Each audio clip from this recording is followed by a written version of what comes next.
Jessica Nicole Reed. She came to, still not in control of her body, to find Mr. Charlamagne on top of her. There, like, we were by ourselves. It was just dark, and then I just remember sitting on the curb just crying. I got this girl real drunk. I didn't just get her drunk. I remember I went to the sex store and got Spanish fly. Oh, so you raped her? Shut up. The police did some investigation, and apparently they found her bracelet in one of the bedrooms.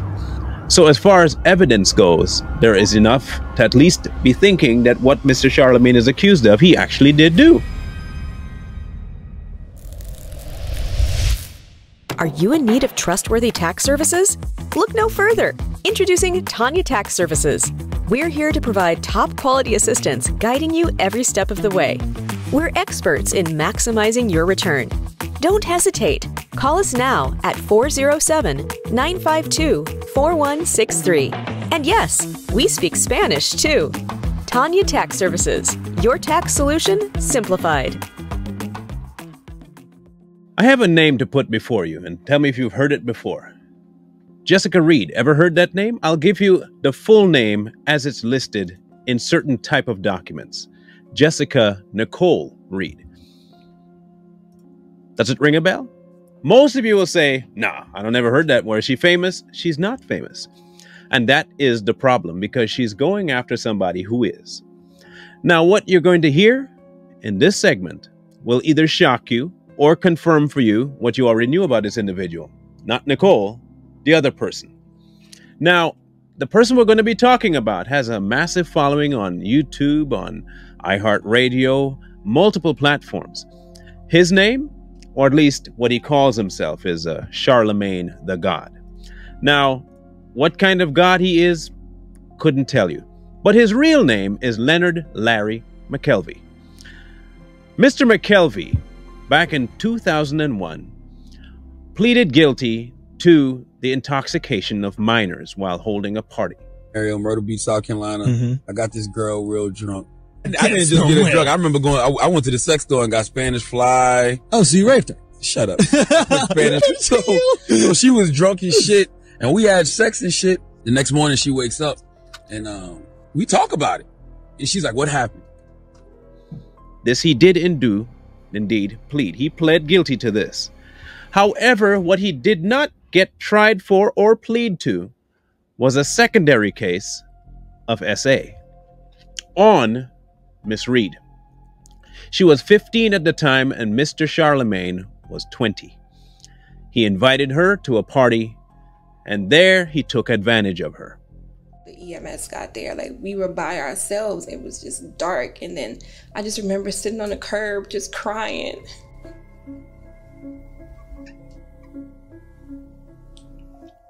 What he did plead guilty to left us wondering, though, how many other times has he done that? For you to feel so comfortable as to offer minors alcohol, especially laced alcohol, which is what Miss Reed asserts, there must be something clinically wrong with you. I mean, outside the fact that we know, of course, that Charlamagne is a swinging kind of person, meaning he goes both ways, but technically that just means that you're not straight. That is a mold of my ass. Ooh, don't you tear my ass up like that. You be gentle with my ass, goddammit. It's a little stand for that. My goodness. And I'm supposed to stand up right by you. He's also apparently quite the deviant. Now, this case, although it happened in 2001, can be retried because she was, at the time, a minor. Now, when you pour through the court documents, it's a disturbing picture of what she paints. In the document, she claims that Mr. Charlamagne asked her to come to a party, at which the party there were a myriad of men and hardly any girls, and he reassured her nothing would happen. You're fine with me. Offered her friend a drink and offered her a drink. Miss Reed refused. Her friend took it, and eventually Miss Reed gave in as well. They both start feeling a little bit off and passed out. She came to, still not in control of her body, to find Mr. Charlamagne on top of her. She contends that he did indeed violate her multiple ways and multiple times. The police did some investigation, and apparently they found her bracelet in one of the bedrooms. So as far as evidence goes, there is enough to at least be thinking that what Mr. Charlamagne is accused of, he actually did do. Outside of the rape kit, of course. The be honest with you, the past 3 weeks has really made me regret, you know, helping to create an environment that allowed something like this to take place. Like, I'm gonna forever regret that, but I cannot take responsibility for a crime that I did not commit. Here's my question to you, Mr. Charlamagne. If it never happened, why would you have pled guilty to intoxications of minors? Now, my other question, which takes me to a whole nother ballgame, is this one. How is it that you managed to avoid all costs, but someone like Bill Cosby, who was actually doing something for somebody, couldn't? You see, I'm not too sure that the Bill Cosby thing happened, but you, on the other hand. Here's why I'm gauging it like this. Usually the person that does stuff that toes the company line gets off. The person that doesn't gets lambasted in the news. Guess which one of you got lambasted? It wasn't you, Charlamagne. Which lends me to believe that the other guy probably didn't do it, and you probably did. They got to keep their golden child golden. You know, they can't let that get into a little basket and get rotted. They can't have that. Although they don't realize yet, all they did was pour gold flecks over a rotted piece of meat. That's all they did. They didn't really help the case. But in the meantime, Miss Reed has been left to suffer since 2001. Her story hasn't changed, and she's been trying multiple times to get this brought to the forefront. You see, Charlamagne isn't the only one she's named on the lawsuit, and I want to read you the names.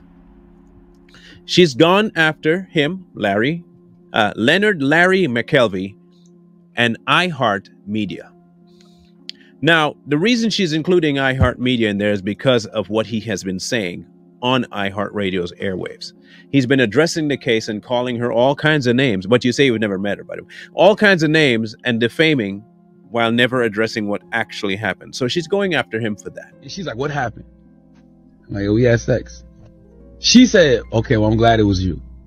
Then a couple days later, she's like, yo, are you sure I only had sex with you? Because one of my cousins was going around saying which he didn't. I know for a fact he didn't. Okay. I was there the whole time. Yeah. He did not.